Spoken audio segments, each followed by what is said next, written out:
Bangladeshi cricket ফ্যানদের জন্য আমার একটা ফ্রি অ্যাডভাইস আছে। ভাই, তোদের যদি এতটুকু লজ্জা থাকে না, তোরা ক্রিকেট নিয়ে অন্তপক্ষে ক্রিকেট নিয়ে এত বড় বড় ডায়লগ কোনোদিন মারিস না ভাই। আফগানিস্তানের মতো টিম তোদেরকে ভাই হোয়াইট ওয়াশ করে দিচ্ছে, তার মানে বোঝ তোদের টিমের অবস্থা কি। আর তোরা ক্রিকেট নিয়ে বড় বড় ডায়লগ মারিস। বাংলাদেশ ক্রিকেট টিম একটু ভালো টিমকে তারা কোনোদিনই বিদেশের মাঠে সিরিজ কোনোদিনই হারাতে পারবে না।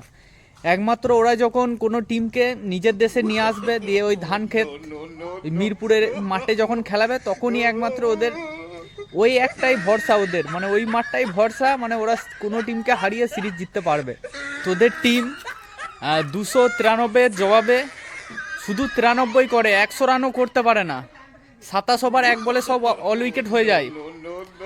আর তোরা আবার বলিস নাকি এশিয়ার দ্বিতীয় শক্তিশালী টিম হচ্ছে বাংলাদেশ। এটা মানা যায় ভাই?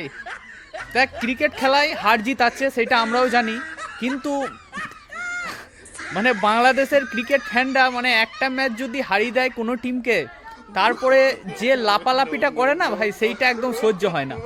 এইটা ভাই একটু তোরা বন্ধ কর, তাহলেই হবে। তাহলে এরকম আর ভিডিও করতে হয় না আমাদেরকে। আর তোরা যখন অ্যাক্সিডেন্টলি কোনো একটা ভালো টিমকে হারিয়ে দিস না, তোরা যে ডায়লগ মারিস, তোদের সেই ডায়লগগুলো একদম বুকে গেঁথে যায়। আমরা ভাবি যে তোদের সাথে আবার কবে খেলা হবে, তোদেরকে হারাবো, দিয়ে এর প্রতিশোধ নেবো, সেই আশায় আমরা বসে থাকি। বড় হারামি ও বেটা। ওরে বাবা!